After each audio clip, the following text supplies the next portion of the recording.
Allah doesn't need anything, anyone. We need Him.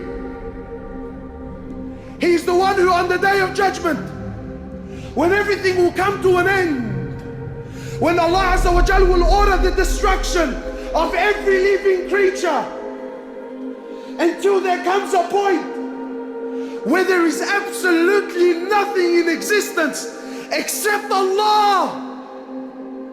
And Allah will call out, Aina al-muluk?